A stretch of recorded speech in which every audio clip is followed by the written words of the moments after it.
Halo, nama aku Boni dan sekarang aku mau bercerita sedikit lah tentang kegiatanku dalam berdunia maya di kehidupan sehari-hari. Kayak gimana sih? Salah satunya kayak gini.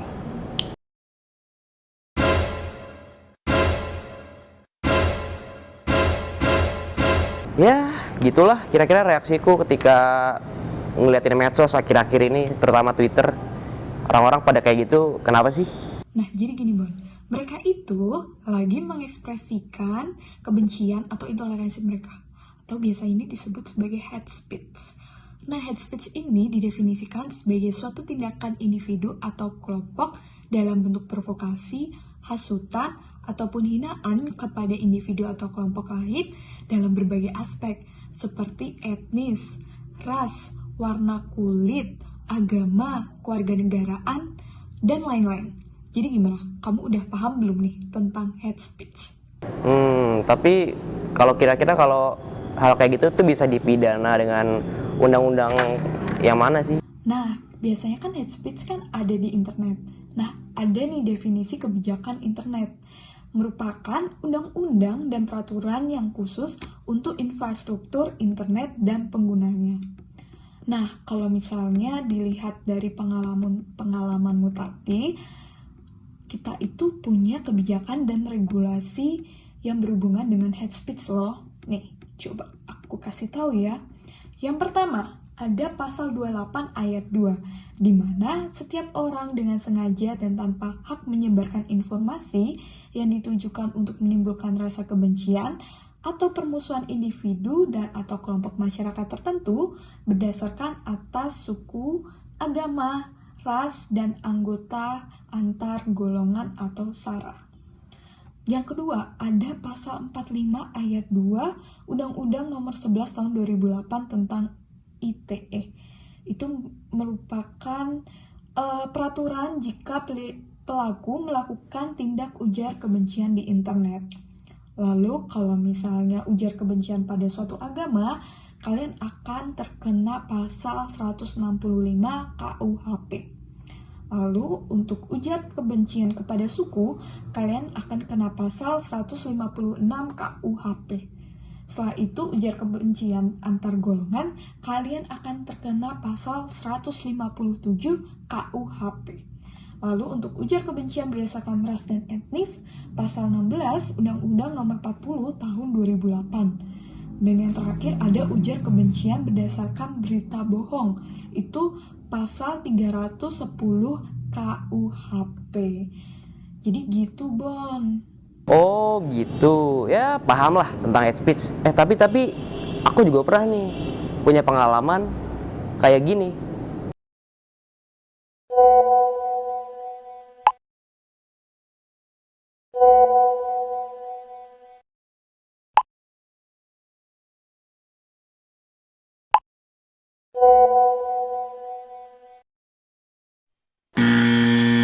Ya, habis kejadian itu nggak ada apa-apa sih, paling teman-temanku diteleponin pinjol nyariin aku. Padahal kan gue nggak pernah minjem pinjol.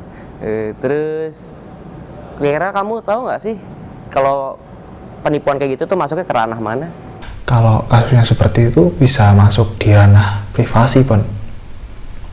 Nah, ngomong-ngomong soal privasi, sebenarnya privasi ini merupakan hal yang mendasar bagi kehidupan manusia, mulai dari itu hak dalam berbicara, berserikat dengan orang lain, sampai hak untuk memiliki suatu barang, baik itu properti dan lain sebagainya. Nah, ngomong-ngomong privasi, ada 3 hal yang penting nih. Yang pertama itu ada privasi komunikasi. Nah, privasi komunikasi itu apa sih? Privasi komunikasi itu melibatkan hak untuk melindungi komunikasi interpersonal agar tidak bisa diakses oleh orang yang tidak memiliki kepentingan, tidak terlibat dalam percakapan gitu lah. Oke, kita masuk yang kedua, yaitu ada anonimitas. Anonimitas ini melindungi privasi identitas pemiliknya, ya kita sebut komunikator.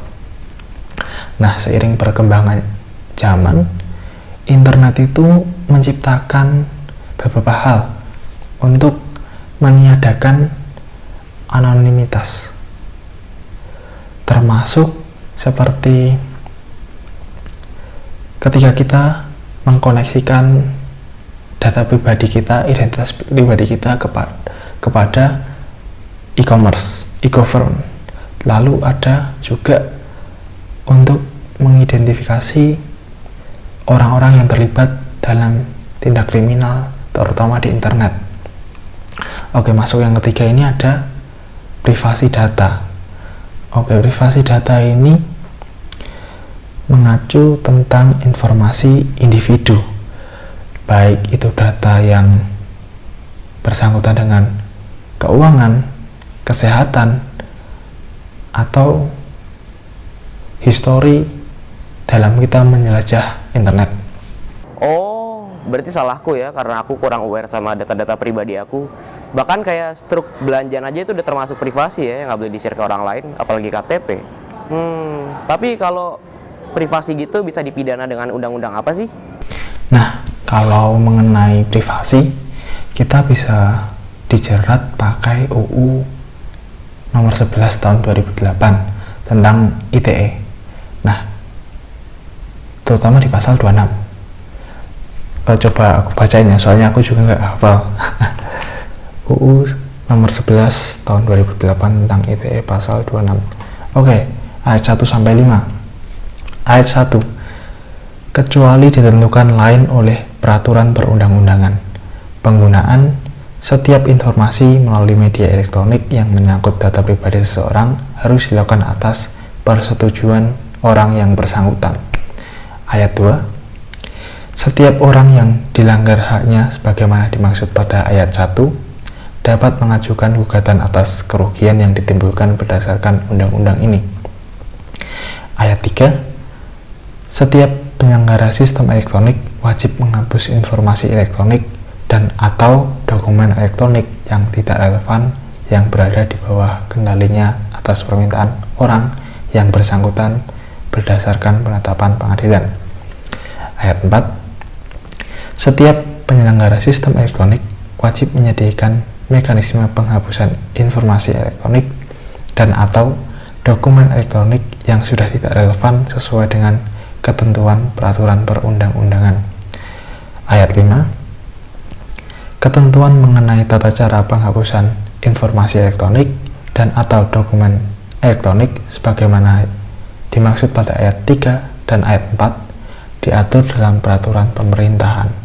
Nah, kurang lebih gitu bisa, Pon. Oh, paham. Tapi aku juga pernah sih punya pengalaman unik. Aku pernah keracunan gara-gara info sesat om aku di grup keluarga. Kayak gini.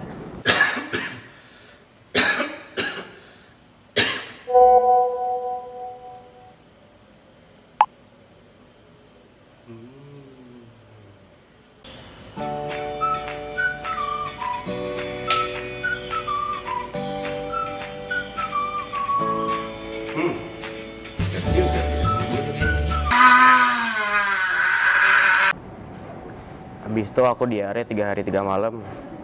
Emang salah ya liat info begitu? Ya nggak salah juga, itu namanya kamu kena hoax. Oh, hoax tuh yang berita bohong itu bukan sih? Nah iya, hoax itu adalah suatu penyebaran berita yang dibuat seolah-olah berita tersebut merupakan kenyataan, padahal ya belum tentu seperti itu. Fungsi hoax ini juga biasanya untuk membangun kepercayaan terhadap pembacanya gitu. Jadi dari suatu berita yang memberitakan ini ingin pembacanya percaya akan suatu hal yang belum tentu hal itu benar gitu. Oh alah, kampret emang. Tapi kalau tuh orang yang bikin hoax kira-kira aku laporin ke polisi kenanya undang-undang apa ya? Nah, kalau masalah pasal-pasal dan undang-undang, tentunya sistem di Indonesia punya regulasi dan kebijakan yang mengatur untuk mengatasi yang namanya hoax. Nah, regulasi dan kebijakan itu ada di sini. sini, dan di sini.